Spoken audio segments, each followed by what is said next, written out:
ഭോജ്ശാല പൂർണ്ണമായും സരസ്വതി ക്ഷേത്രം. മധ്യപ്രദേശിലെ തർക്ക മന്ദിരത്തിൽ സുപ്രധാന വിധിയാണ് കഴിഞ്ഞ ദിവസം ഹൈക്കോടതി പുറപ്പെടുവിച്ചത്.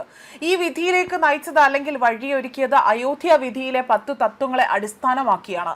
രാമക്ഷേത്ര നിർമ്മാണത്തിന് വഴിയൊരുക്കിയ ചരിത്രപരമായ അയോധ്യ വിധിയിൽ സുപ്രധാന വിധി കോടതി ഇവിടെ ഈ ഒരു 10 തത്വങ്ങളെ ഉദ്ധരിച്ചുകൊണ്ട് പുരാവസ്തു വ്യാഖ്യാനം ഊഹമല്ല, മറിച്ചൊരു ബഹുമുഖ ശാസ്ത്രീയ വ്യായാമമാണ് എന്നും തർക്ക സ്ഥലങ്ങളുടെ മതപരവും ചരിത്രപരവുമായ സ്വഭാവം വിലയിരുത്തുമ്പോൾ കോടതിക്ക് നിയമപരമായി തന്നെ ആശ്രയിക്കാവുന്ന ഒന്നാണ് എന്നും ഇൻഡോർ ഹൈക്കോടതി ബെഞ്ച് നിരീക്ഷിച്ചുകൊണ്ടാണ് സുപ്രധാന വിധി പുറപ്പെടുവിച്ചത്. ഭോജ്ശാല ക്ഷേത്രവുമായി ബന്ധപ്പെട്ട സുപ്രധാന വിധിയിൽ അയോധ്യ കേസിലെ 10 അടിസ്ഥാന തത്വങ്ങൾ വിശദീകരിച്ചുകൊണ്ട് ഹൈക്കോടതി തർക്ക സ്ഥലത്തിന്റെ സ്വഭാവം അത് നിർണയിക്കുമ്പോൾ സുപ്രീം കോടതി അയോധ്യ കേസിൽ മുന്നോട്ട് വെച്ച നിയമ തത്വങ്ങളാണ് പരിഗണിച്ചതെന്നും കോടതി വ്യക്തമാക്കുന്നു. ഒരു വസ്തുത സംഭവിച്ചിട്ടുണ്ടോ എന്നത് ഗണിതശാസ്ത്രപരമായ ഉറപ്പുകളിലൂടെയോ സംശയാസ്പദമായ തെളിവുകളിലൂടെയോ അല്ല, മറിച്ച് സാധ്യതയുടെ ആധിക്യം എന്ന മാനദണ്ഡത്തിലൂടെയാണ് എന്ന വിലയിരുത്തൽ അത് എടുത്തു ചൂണ്ടിക്കാണിച്ചുകൊണ്ടാണ് ഹൈക്കോടതി ഇക്കാര്യങ്ങൾ വ്യക്തമാക്കുന്നത്. ഒരു സംഭവത്തിനാണ് കൂടുതൽ സാധ്യതയെന്ന് തെളിവുകൾ സൂചിപ്പിക്കുന്നുവെങ്കിൽ അത് തെളിയിക്കപ്പെട്ടതായി തന്നെ കണക്കാക്കണമെന്നതാണ് കോടതിയുടെ നിരീക്ഷണം. ആധുനിക കോടതിയുടെ കടമ വൈദ്യശാസ്ത്രപരമായ പൂർണ്ണത തെളിയിക്കാൻ അല്ലെന്നും മറിച്ച് വിശ്വാസം, ആരാധന, മതപരമായ തുടർച്ച, ചരിത്രപരമായ സ്ഥിരീകരണം, ഭക്തരുടെ പെരുമാറ്റം തുടങ്ങിയവ പരിശോധന അതിൽ അടിസ്ഥാനമാക്കിയാണെന്നതാണ് കോടതി വ്യക്തമാക്കിയിരിക്കുന്നത്.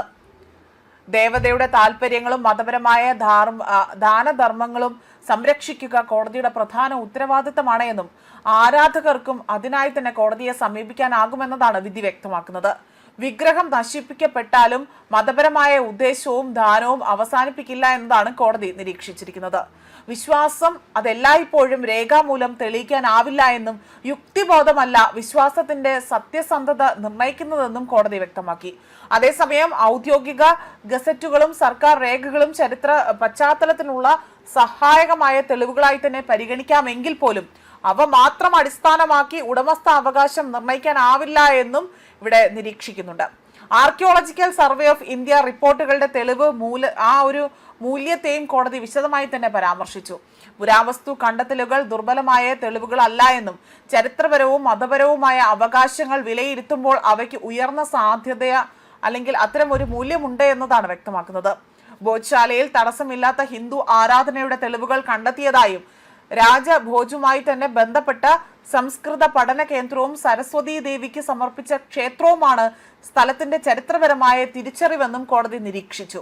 ഇതിനോടൊപ്പം തന്നെ ക്ഷേത്രത്തിൽ ഹിന്ദുക്കൾക്ക് മാത്രമായി തന്നെ ആരാധന അവകാശം ഉറപ്പാക്കിയ കോടതി മുസ്ലിങ്ങൾക്കായി തന്നെ നമസ്കരിക്കാൻ സർക്കാർ ബദൽ സ്ഥലം ഒരുക്കണമെന്നതാണ് നിർദ്ദേശം നൽകിയിരിക്കുന്നത്.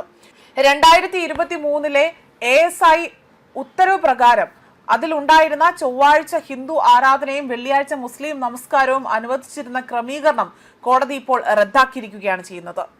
അയോധ്യ വിധിയിലെ 2ാമത്തെ തത്വം പറയുന്നതനുസരിച്ചുകൊണ്ട് ആധുനിക കോടതിയുടെ അന്വേഷണം ഘടനയുടെ വൈദ്യശാസ്ത്രപരമായ പൂർണ്ണത ഉറപ്പാക്കലല്ല, മറിച്ച് വിശ്വാസത്തിന്റെ അതിന്റെ ഒരു തെളിവായി തന്നെ ആരാധന, ദാനധർമ്മത്തിന്റെ നിലനിൽപ്പ്, ദാനധർമ്മത്തിന്റെ സ്വഭാവം അത് ശാശ്വതമായി നിലനിൽക്കുന്നുണ്ടോ ഇല്ലയോ, അല്ലെങ്കിൽ മതപരമായ ഉപയോഗം, ആരാധന അല്ലെങ്കിൽ അതിൻ്റെ പെരുമാറ്റം, ചരിത്രപരമായ സ്ഥിരീകരണം, മതവിശ്വാസത്തിന്റെ തുടർച്ച, സ്ഥിരത എന്നിവ ഉറപ്പാക്കലിലാണ് എന്നതാണ്. ദേവ താല്പര്യങ്ങൾ ആരാധകർക്ക് സംരക്ഷിക്കാൻ കഴിയും. അയോധ്യ വിധിയിൽ നിന്ന് ഉരുത്തിരിയുന്ന 3ാമത്തെ തത്വം ദേവതയുടെ ദാനം ചെയ്യപ്പെട്ട സ്വത്തിന്റെയും അടിസ്ഥാനപരമായ അല്ലെങ്കിൽ ആ ഒരു ലക്ഷ്യത്തിന്റെയും സംരക്ഷണമാണ് എന്നതാണ് ഇവിടെ എടുത്ത് പരാമർശം നടത്തിയിരിക്കുന്നത്.